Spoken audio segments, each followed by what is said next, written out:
বহুল আলোচিত পিলখানা হত্যাকাণ্ডে তৎকালীন ক্ষমতাসীন রাজনৈতিক দলের একাধিক নেতার সংশ্লিষ্টতা পাওয়া গেছে বলে জানিয়েছে বিডিআর বিদ্রোহে হত্যাকাণ্ড সম্পর্কিত জাতীয় স্বাধীন তদন্ত কমিশন। সকালে রাজধানীর সায়েন্স ল্যাবরেটরির BRICM এর নতুন ভবনে আয়োজিত এক সংবাদ সম্মেলনে এ তথ্য জানায় তদন্ত কমিশন। সংবাদ সম্মেলনে কমিশনের সভাপতি অবসরপ্রাপ্ত মেজর জেনারেল আ.ল.ম ফজলুর রহমান বলেন, পিলখানা হত্যাকাণ্ডে তৎকালীন রাজনৈতিক নেতৃবৃন্দের সংশ্লিষ্টতা পাওয়া গেছে। এ সময় তদন্তের স্বার্থে এখনই কারো নাম প্রকাশ করা হবে না বলেও জানান তিনি।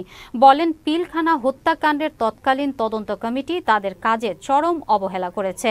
পাশাপাশি তখন গণমাধ্যমও বিষয়টি ভিন্ন খাতে নেয়ার কাজ করেছে বলেও অভিযোগ করেন তিনি। ওই দুটো তদন্ত প্রতিবেদনে বলা হয়েছে আরো তদন্ত প্রয়োজন, আরো তদন্ত প্রয়োজন, আরো তদন্ত প্রয়োজন, প্রায় সব ক্ষেত্রে। কিন্তু আমরা এই কথা বলবো না, আমরা ফাইনাল উত্তর দিব, চূড়ান্ত উত্তর দিব।